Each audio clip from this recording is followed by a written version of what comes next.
L'OSC vient de publier ses dernières recommandations sur la prise en charge de l'hypertension artérielle. Alors plein de choses nouvelles, notamment la classification. Oui, la classification, et même on ne devrait plus parler d'hypertension artérielle, mais de pression artérielle élevée. En fait, ça part d'un constat qu'on connaît. Le risque imputable à l'élévation de la pression artérielle, ce risque il commence très tôt, même en dessous de 120 mm de mercure. Et donc en fait, ces recommandations, elles se sont réappropriées ce message. Autrement dit, quand la pression artérielle commence à augmenter, le risque augmente. Et de facto, ça a généré une nouvelle population de sujets avec une pression artérielle élevée. Alors avec deux messages, là, deux leçons en fait. Un, il faut tenir compte du niveau de risque des patients. Et le deuxième, il faut avoir des objectifs thérapeutiques adaptés. Tout à fait. Donc on voit que la définition de l'hypertension n'a pas changé. On est hypertendu quand la pression artérielle de consultation est supérieure à 140/90. Mais entre 120 et 139 pour la systolique et lorsque cette pression artérielle augmente, eh bien, on a identifié une population de patients à risque. Il faut calculer le risque et ensuite il faut les traiter avec des objectifs plus drastiques.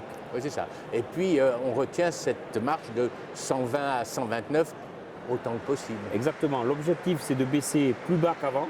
Ce n'est pas juste en dessous de 140/90, mais c'est arriver entre 120 et 129 pour la systolique chez tout le monde, avec une adaptation en fonction des effets indésirables, de la fragilité ou d'autres effets indésirables liés aux médicaments. Et puis au fond, comment on mesure cette pression artérielle? Effectivement, ça c'est un point important. C'est l'avènement des mesures en dehors du cabinet.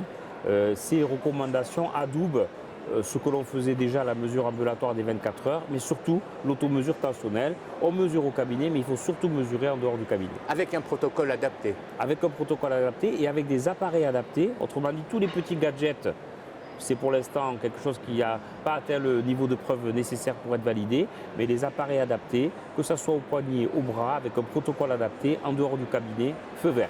Donc on confirme en dehors du cabinet un doute sur une hypertension avec des chiffres un peu élevés. Quoi, exactement. En fait. Dès qu'on a un signal, on mesure en dehors du cabinet pour éliminer l'hypertension de consultation qu'on appelait avant l'hypertension blouse blanche, confirmer la vraie hypertension et parfois aussi identifier ce qu'on appelle l'hypertension masquée, des gens qui peuvent avoir une pression artérielle peut-être un petit peu élevée ou normale au cabinet, mais qui est définitivement élevée en dehors et qui doit être traitée comme telle.